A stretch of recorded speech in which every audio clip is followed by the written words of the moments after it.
Hello.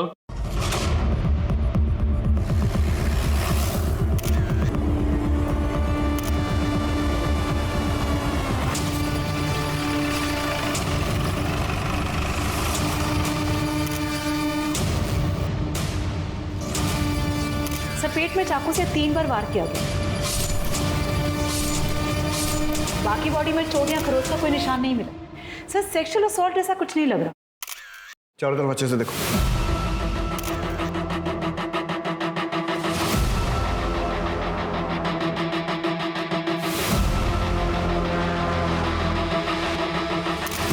ऐसा करो, घर के कोने कोने में, दरवाजे पर, डोर पर, सब जगह से फिंगरप्रिंट लो और आस पड़ोस में पूछताछ करो। देखो पड़ोसियों ने किसी को आते जाते देखा है क्या। सर।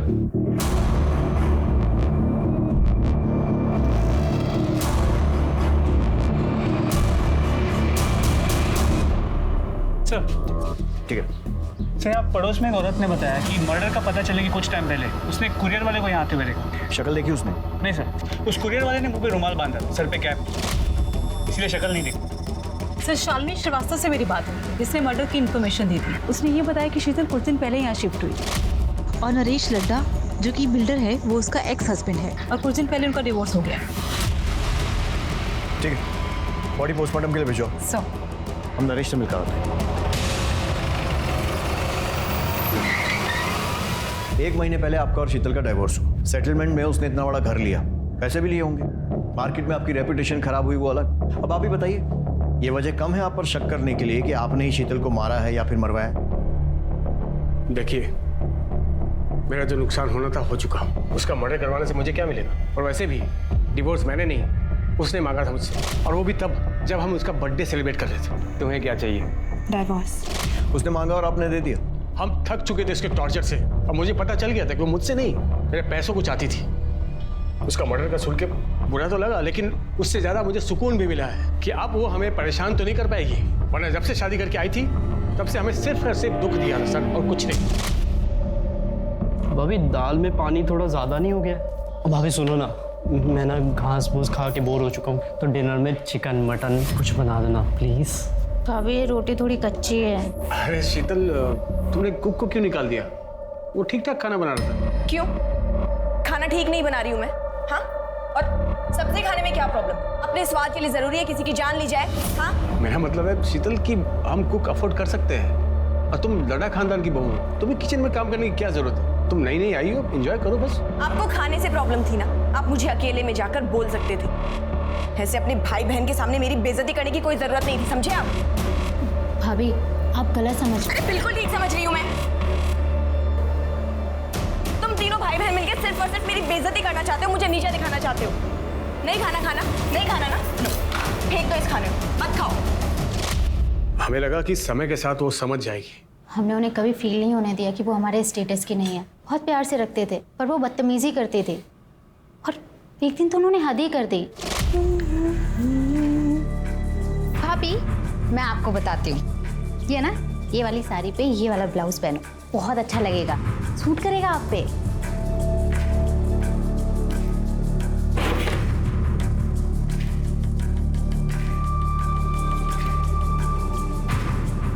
भाभी क्या कर रही हो आप? काट क्यों रही हो?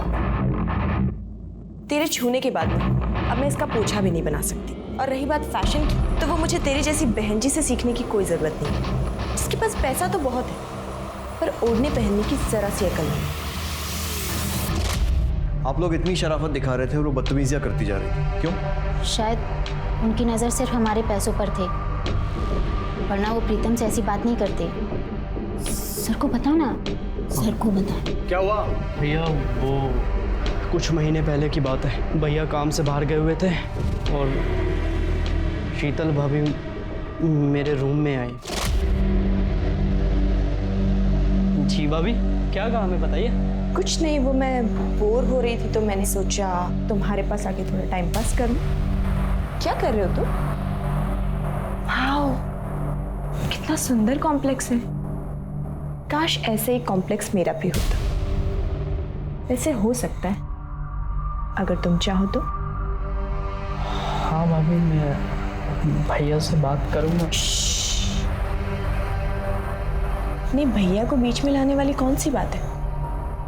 अगर ये हम दोनों के बीच में हो सकता है तो? उनसे उस दिन बड़ी मुश्किल से मैंने पीछा छुड़ाया। भैया को बताने से डर लगा, इसलिए मैंने दीपा से शेयर किया। वो ये सब चाल चला करती थी। सुना आपने कितनी घटिया औरत थी। एक तो मैं इस बात से निकल नहीं पाया कि उसने मेरे साथ क्या किया है, क्यों किया, और आप मुझ पर उसके मर्डर का इल्जाम लगा रहे हैं। प्लीज सर, मैं हाथ जोड़कर आपसे विनती करता हूँ सर, हमें परेशान मत कीजिए। हमारा उसके मर्डर से कोई लेना देना नहीं है। सर, अगर ये लद्दा फैमिली सच कह रही तो शीतल बहुत ही मक्कार और धोखेबाज औरत है। मिश्रा, कितने लोगों को जानते हो जो सामने से अपनी गलती मानेगी? वैसे भी ये स्टोरी की एक ही साइड है, शीतल की साइड तो हमने सुनी नहीं है जो उसकी माँ हमें बताई। शीतल बहुत अच्छी लड़की थी और ये शादी भी उसने अपनी मर्जी से की थी। सब कुछ ठीक चल रहा था। मेरी समझ में आज तक ये बात नहीं आई कि उसने डिवोर्स क्यों ले लिया। क्यों ले लिया मतलब? उसने आपको नहीं बताया था? कहाँ बताया, कहाँ मिली वो मुझसे। हमेशा फोन पर ही बात होती थी और जब भी मैं उससे पूछती तो वो यही कहती थी कि वो जो कर रही है सब ठीक है, मिलूंगी तब बताऊंगी। लेकिन उसकी नौबत ही नहीं आई, उससे पहले ही वो मुझे छोड़कर चली गई। ठीक है, फिलहाल के लिए आप जा सकती हैं, जरूरत पड़ी तो आपसे फिर कांटेक्ट करेंगे। ठीक है सर।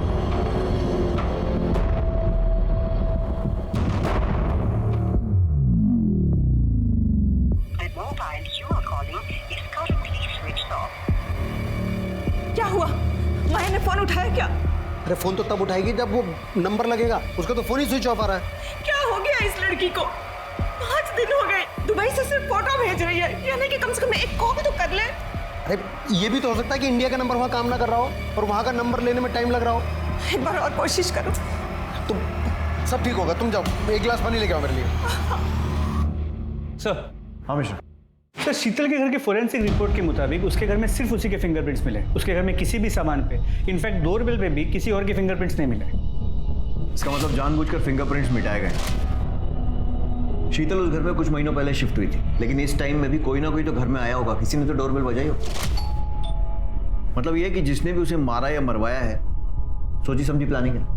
सर, शीतल की पोस्टमार्टम रिपोर्ट्स आ गई। सर, इसके मुताबिक उसकी मौत दोपहर 1 से 3 के बीच में हुई और चाकू से 3 बार पेट में वार किया गया। काफी खून बहने की वजह से उसकी मौत हुई, पर मौत से पहले रेप या सेक्सुअल असॉल्ट जैसा ऐसा कुछ भी नहीं लग रहा। मतलब पीएम रिपोर्ट से भी कोई खास हेल्प नहीं है? नथिंग। सर, मैंने शीतल की बैकग्राउंड भी चेक की है। शादी से पहले या तलाक के बाद उसका कोई भी अफेयर वगैरह भी नहीं था। शीतल का एक हस्बैंड नरेश लड्डा और उसके भाई बहन, उनके कॉल रिकॉर्ड और मोबाइल लोकेशन? सर, अब तक नहीं आई, मैं जल्दी आ जाएंगे। जल्दी आइए सर।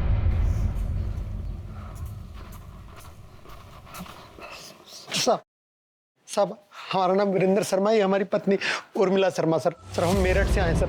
सर हमारी बेटी माया शर्मा यहाँ दिल्ली में इस एरिया में रहती है सर। वो पिछले 1 हफ्ते से मिसिंग है सर, और अब तो फोन भी उसका ऑफ आ रहा है सर। घबराइए मत। सिंह सर, इनकी कंप्लेंट लिखो, लड़की की पूरी डिटेल्स लो और ऐसा राणा से बोलना जैसे आए तो फॉलो अप करें। Okay sir. मेरी बेटी को ढूंढ दीजिए। आप फिक्र मत कीजिए, आप अपनी कंप्लेंट लिखवाइए, हम जल्द से जल्द उसे ढूंढने की कोशिश करें। सर, ये नरेश और उसके भाई बहन तीनों बहुत कमीने हैं, और मैं बात दावे से कह सकता हूँ कि शीतल के मर्डर में इन्हीं तीनों का हाथ है। क्योंकि सर, जिस दिन हम लोग केस जीते थे और नरेश को शीतल को घर, गाड़ी, बंगला सब देना पड़ा था, उस दिन नरेश ने शीतल को मेरे सामने ही धमकी दी। ये पैसा तुझे कभी हजम नहीं होगा, छोड़ूंगा नहीं तुझे, मैं नहीं छोड़ूंगा मैं। लेकिन नरेश का तो कहना है कि डिवोर्स उसने नहीं बल्कि शीतल ने मांगा था। हाँ सर, मांगा था, क्योंकि इन तीनों भाई बहन ने मिलकर शीतल का जीना हराम कर रखा था। सर, उसे इतना मजबूर कर दिया, क्या करती बेचारी वो। वकील उसे फैमिली कोर्ट में पति पत्नी के झगड़े सुनते आ रहा हूँ, मगर शीतल के केस को सुनकर मेरी भी रूह कांप गई थी। शादी होते ही नरेश ने सभी नौकरों को काम से निकाल दिया। इतने बड़े घर का झाड़ू पोछा, साफ सफाई, खाना बनाना सब अकेली मैं ही करती थी, पर इतना भी काफी नहीं है उसके लिए। रोज मुझे परेशान करने के नए नए तरीके निकाल लेता है, और फिर एक दिन। ये क्या है? दाल है या पानी है? ये एक तो रोज रोज ये घास फूस खा के ना बोर हो चुका हूँ। अरे कुछ और नहीं बना सकते क्या? चिकन मटन कुछ? भाभी, ये रोटी भी कच्ची है। मायके से तुम कुछ सीख के नहीं आई हो क्या? माँ ने कुछ सिखाया नहीं तुम्हें? क्यों, मैं खाना ठीक नहीं बना रही हूँ क्या? ये बनाया तुमने खाना? हाँ? और सब्जी खाने में क्या प्रॉब्लम है? जरूरी है अपने स्वाद के लिए किसी की जान ली जाए? आपको मेरे हाथ का खाना अच्छा नहीं लग रहा था तो आप मुझे अकेले में बोल देते। इसे अपने भाई बहन के सामने मेरी बेइज्जती करने की क्या जरूरत थी? क्या बकवास कर रही हो? क्या मतलब भाई बहन? मैं सही तो बोल रही हूँ। आप तीनों भाई बहन जब देखो मुझे नीचा दिखाने की कोशिश करते हो, मेरी बेइज्जती करते रहते हो। चुप कर। आइंदा जबान लड़ाई ना, जबान खींच लूंगा मैं। निकल।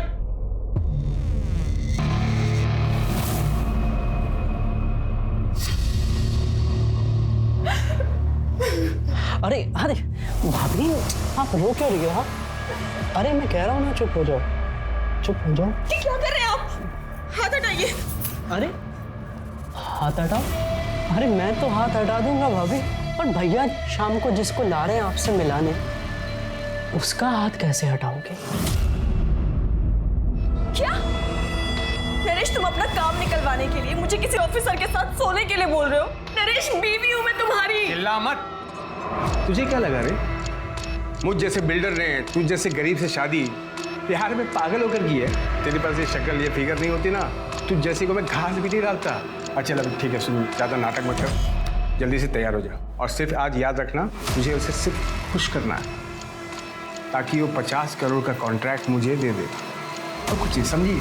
सिंपल है। नहीं, मैं ऐसा कुछ भी नहीं करने वाली। क्या बोली तू? क्या बोली? भैया क्या कर रहे हो? क्या चाहते हो? ऑफिसर का मूड खराब हो जाए इसकी सूजी हुई शक्ल को देख के, और कॉन्ट्रैक्ट हमारे हाथ से निकल जाए? समझा इसको, जल्दी से तैयार हो जाए, नहीं तो जान से जाएगी।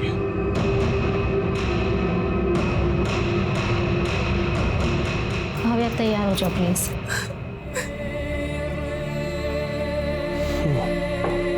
पियो पियो ना मेरी जान, अरे पियो ना।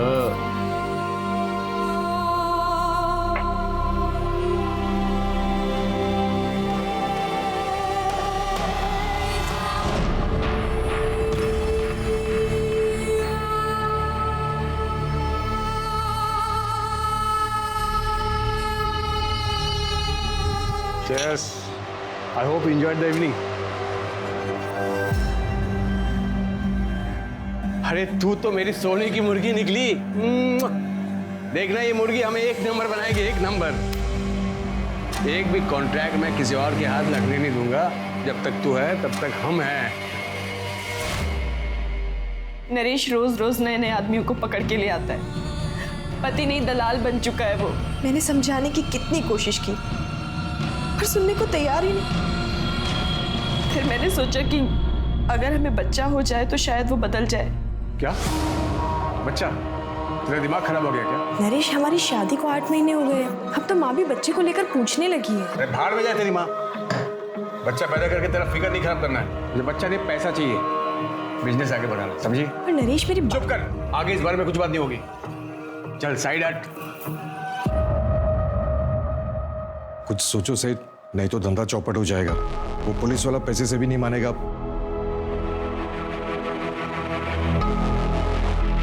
ठीक है, मैं कुछ करता हूँ। सुन, एक पुलिस वाले ने नाक पे दम कर रखा है, तुझे उसे खुश करना होगा।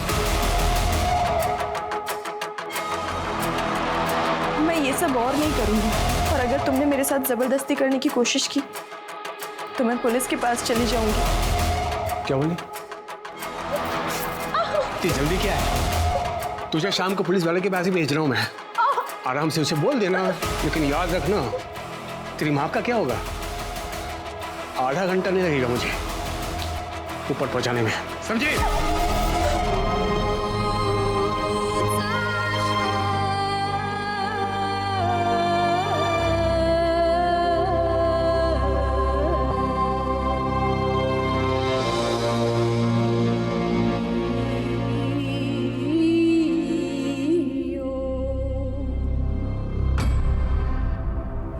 प्लीज मुझे जाने दीजिए।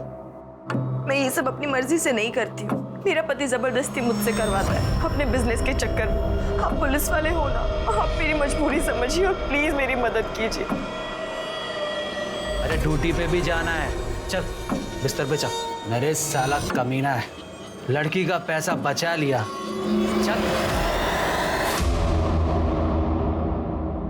एक मिनट,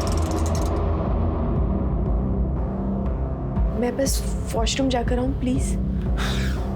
अरे यार मूड खराब कर दिया, जल्दी जाओ और जल्दी आना।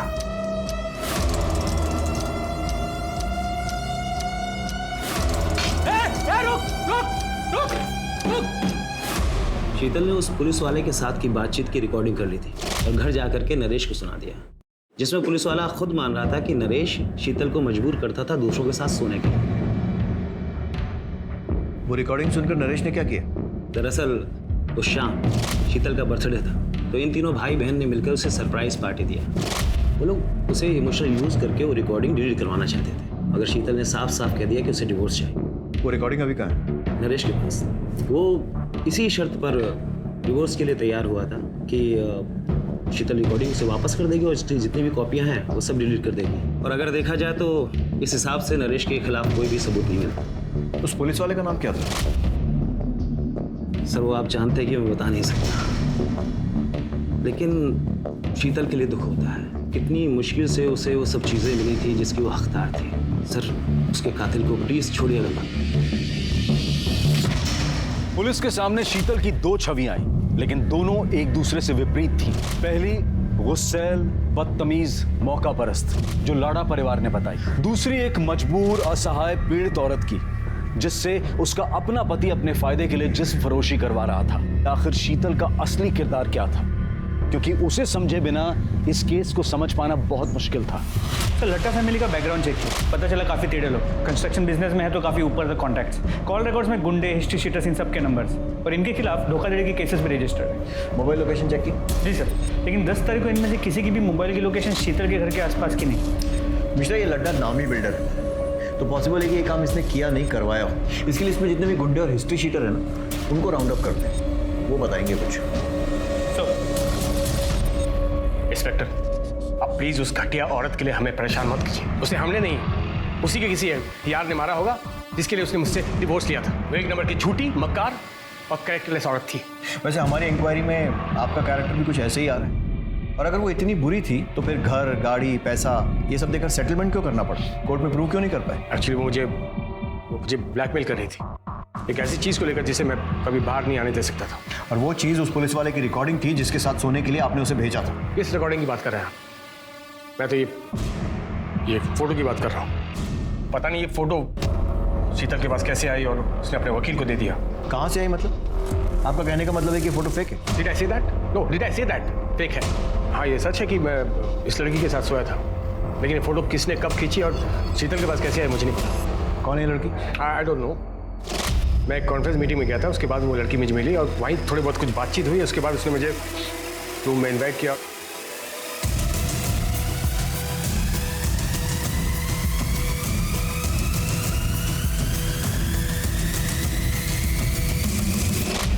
इस लड़की का कोई कांटेक्ट या एड्रेस?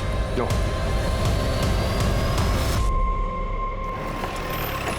नरेश की बात उसे एक अलग ही एंगल है। मतलब शीतल का वकील उसे जितना शरीफ बताने की कोशिश कर रहा है, शायद वो ऐसी है नहीं। पिछले बात है, फिर वो फोटो में वो लड़की कौन है? वो फोटो खींची किसने है और शीतल के पास वो फोटो किसने भेजी है? ठीक उस वक्त जब डाइवोर्स की प्रोसीडिंग चल रही थी। सर 2 दिन हो गए कंप्लेन कराए हुए सर हमारी बेटी अभी तक मिसिंग है सर। आपका केस तो ऐसा ही राणा देख रहा है। राणा कहाँ है? सर राणा साहब तो केस के सिलसिले में बाहर गए। आइए आप मेरे साथ, संभल के। एक मिनट दिखाइए।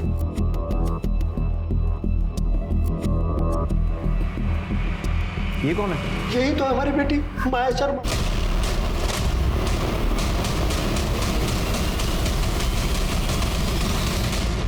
सर हमारी बेटी माया 7 तारीख को नई दिल्ली से दुबई गई थी नौकरी ज्वाइन करने के लिए। ये देखिए साहब, दुबई से फोटो भेजती है पर कॉल करते हैं तो उठाती नहीं है, कॉल बैक भी नहीं करती है। सर शुरू में तो 1-2 दिन हमने इंतजार किया कि फ़ोन करेगी, पर बाद में तो उसका फ़ोन भी स्विच ऑफ हो गया। फिर हम लोग मेरठ पुलिस के पास गए, उनसे कहा तो उन्होंने कहा कि हाँ आप लोग दिल्ली जाइए, क्योंकि वो माया दिल्ली में ही रहती थी।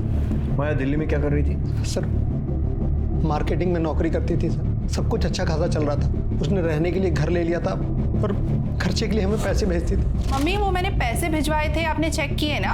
फिर अचानक 7 तारीख को उसका एसएमएस आया कि वो उसने नौकरी छोड़ दी है, उसको दुबई में नई नौकरी मिली और इसलिए वो वहाँ जा रही है। जाने से पहले हमसे मिलकर भी नहीं गई। यहाँ पर किस कंपनी में जॉब करती थी? सर ये तो कभी मैंने उससे नहीं पूछा। ठीक है, अभी आप जा सकते हैं। मिश्रा, माया के पिछले 2 महीने के कॉल रिकॉर्ड्स, मोबाइल लोकेशन और जितनी भी जानकारी मिल सकती है निकालो। उसका social media account, email ID सब कुछ ढूंढो और अच्छे से छानबीन करो। सर नरेश के कॉल रिकॉर्ड में जिन गुंडों के नंबर थे उन्हें लेकर आए। साहब हम गुंडे नहीं मजदूर लोग हैं साहब, छोटा मोटा काम कर लेते पेट पालने के लिए साहब। और नरेश लड्डा के हिस्से की मार खाना भी तुम्हारे छोटे मोटे काम में आता है? देख, सोच कर जवाब देना। ये भी मजबूर है। जब इसके हाथ में खुजली होती है ना, तो 2-4 की हड्डियां तोड़ने के बाद ही ठीक होती है। सोच लो। साहब हम लोग नरेश सेठ के लिए काम करते हैं। क्या काम? डराना, धमकाना, घर खाली करवाने जैसे काम सब। बस इतना ही? सोच के बताना। साहब वो अपने लिए हमसे लड़की मंगवाता है साहब। उसको भी लेकर आए थे? नहीं साहब, हमने तो इसे कभी देखा भी नहीं। शीतल लड्डा अच्छी है, पसंद है? अच्छी लगी साहब। नहीं साहब, मेरा मतलब सेठ की बीवी है। क्यों मारा उसे? सेठ के कहने पर? नहीं साहब, हमने नहीं मारा। साहब हम लोग क्यों मारेंगे उसको साहब? तुमने नहीं मारा तो किसने मारा? अब हमें क्या पता किसने मारा साहब, हमारा तो उससे कोई वास्ता भी नहीं। वास्ता भी निकलेगा। मिश्रा, मिटा ले खुजली, तब तक तोड़ना जब तक सच नहीं बोलते।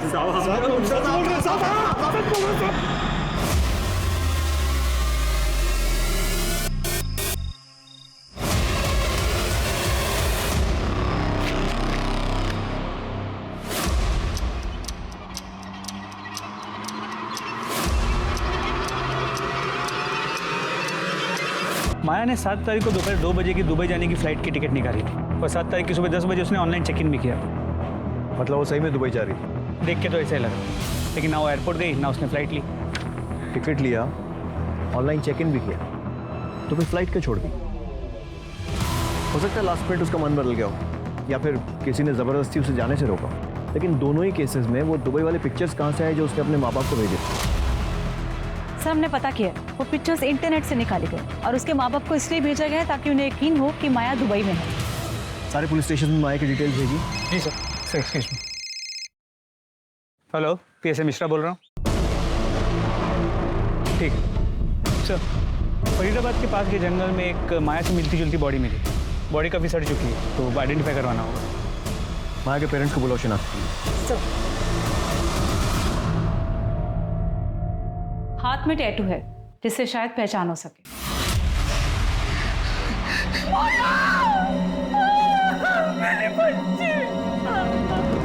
मम्मी देखो मैंने टैटू बनाया। अरे ये क्या नाक चनाब बना लिया है, कितने सुंदर हाथ थे तेरे। मम्मी आजकल का फैशन है, रहने दो, आप समझोगे ही नहीं।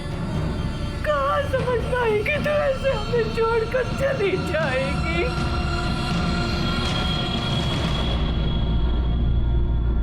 सर सूटकेस के अंदर या बॉडी के आसपास कोई सुराग नहीं मिला।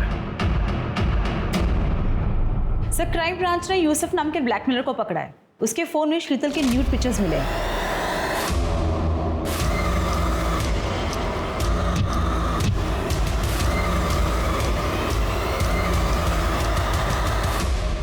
सर ये फोटो मुझे प्रतिम ने सेंड किया था सर। प्रतिम लड्डा? जी सर। क्यों भेजा था? सर वो मैं online sex chat video racket चलाता हूँ सर, वहाँ मेरी एक लड़की को ये प्रतिम मिला था सर। सर जब हमने इसकी इंक्वायरी निकाली तो पता चला ये बहुत बड़ा आसामी सर, तो हमने इसे अपने जाल में फंसाया सर और इसको हमने ब्लैकमेल करना शुरू किया सर। फिर सर ये हमारा ATM बन गया था।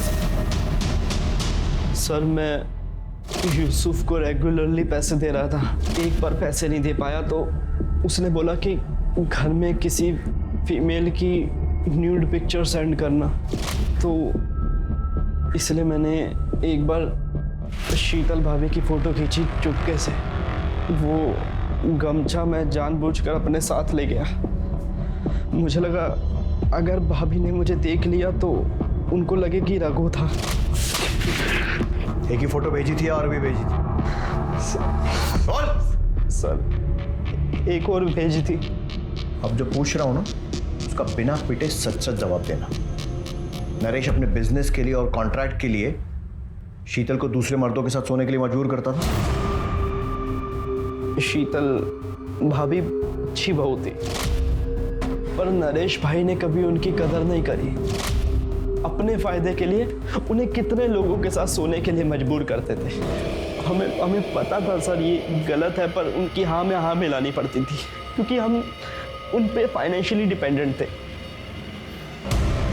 मिश्रा, शीतल जैसी सीधी सादी लड़की बेचारी इस नरेश लड्डा जैसे घटिया आदमी के चंगुल में फंस गई, और वो कमीना अभी भी खुला घूम रहा है। इसके ऊपर प्रोस्टिट्यूशन का केस बनाओ। इस नरेश लड्डा को इसके किए की सजा मिलनी चाहिए। जी सर। शीतल की केस में तो हम आगे बढ़ रहे हैं, प्रोग्रेस भी हो रही है, लेकिन माया के केस में ना तो कोई ढंग का सस्पेक्ट मिल रहा है और ना ही कोई मोटिव मिल रहा है। सर क्या ये हो सकता है कि ये दोनों केसेस कनेक्टेड हो सकता है?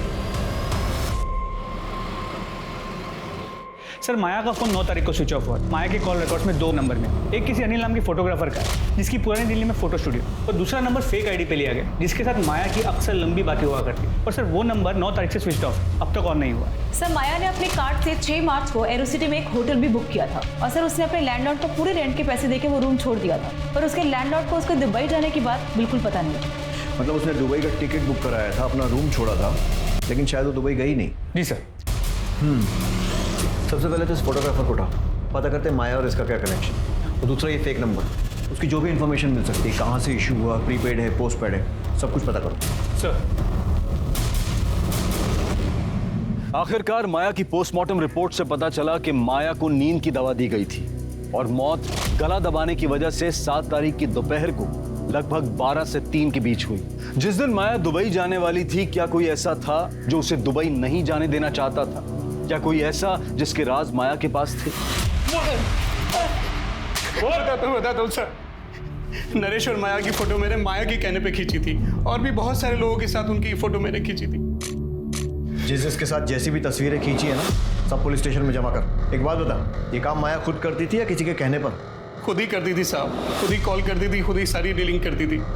और पेमेंट? पेमेंट कैश में होती थी, वो खुद ही करती थी। और कभी कभार महेश नाम का आदमी आता था, वो पेमेंट करने के बाद माया से मेरी बात करा देता था। माया के कॉल रिकॉर्ड्स में महेश को ढूंढो।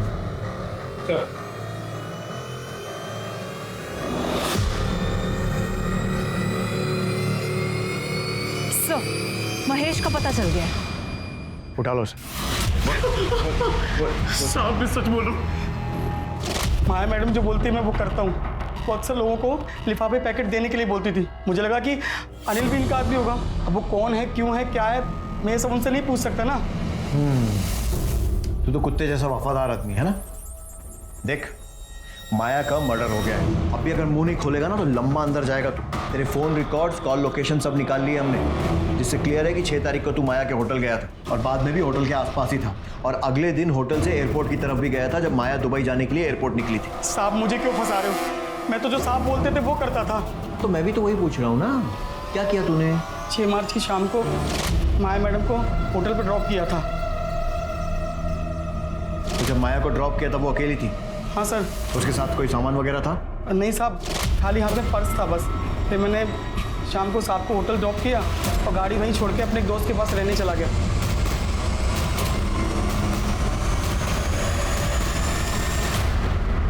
तो मैं उनको 4 बजे लेने पहुंच गया।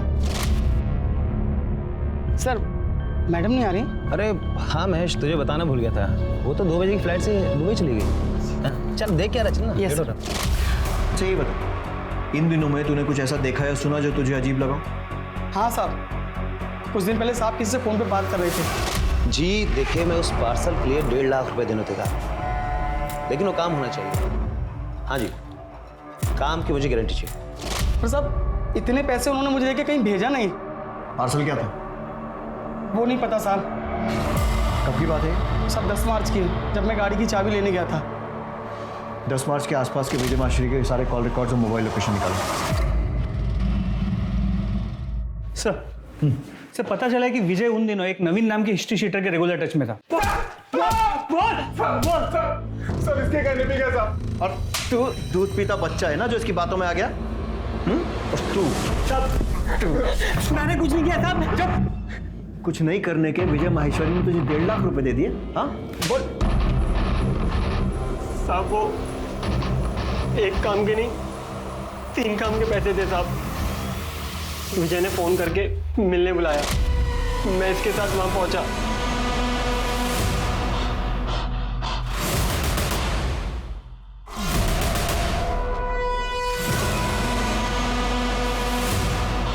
मर गई क्या? दिल की दवा देकर बेहोश किया, मारने का काम कर।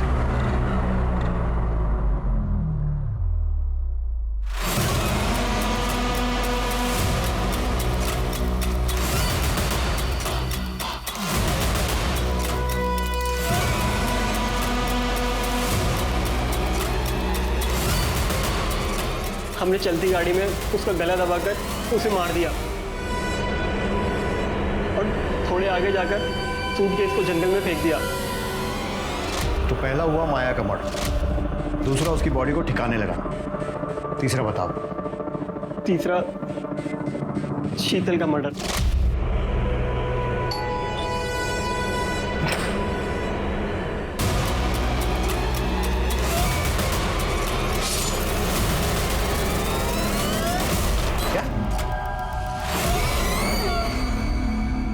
तो कैसी लगी मेरी प्लानिंग?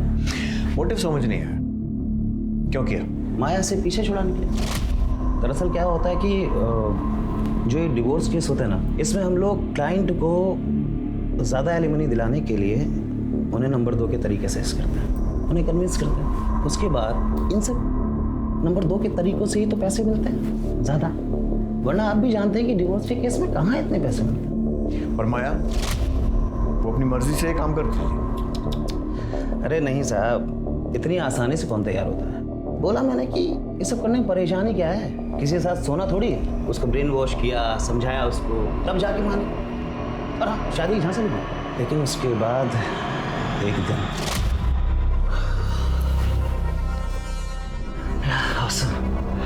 सिसिली तुम कमाल, एक बार और हो जाए। एक बार क्यों, 10 बार करेंगे। रियली?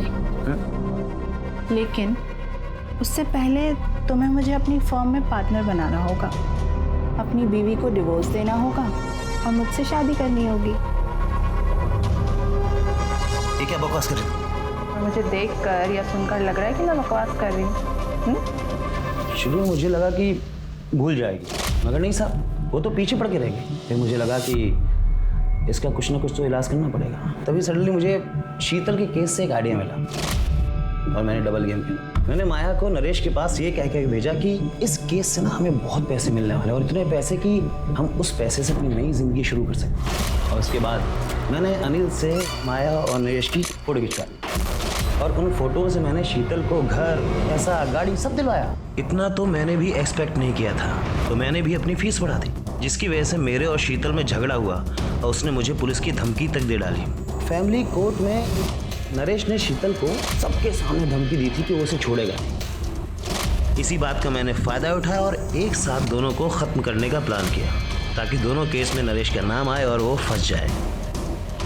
तो मैंने माया की 7 तारीख की दुबई की फ़्लाइट बुक की, उसका ऑनलाइन बोर्डिंग पास निकाला, ताकि आप लोग जब छानबीन करें तो आप लोगों को माया के दुबई जाने वाली बात सच लगे। अगले दिन होटल से निकलते वक्त मैंने उसकी कॉफ़ी के कप में नींद की गोलियाँ डाल दी।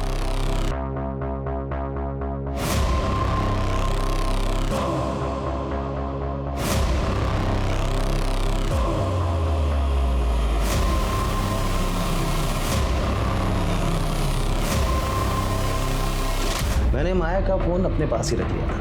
एक रात पहले ही उसके घर वालों को मैंने मैसेज कर दिया कि मैं दुबई जा रही हूँ नौकरी के सिलसिले में, और 2 दिन तक दुबई की फ़ोटो भेजता रहा। उसके 2 दिन बाद मैंने उसके फ़ोन को तोड़ के फेंक दिया। माया और शीतल के मर्डर केस में चार्जशीट फाइल करो, और ध्यान रहे कि फांसी नहीं तो कम से कम उम्र कैद तो होनी चाहिए।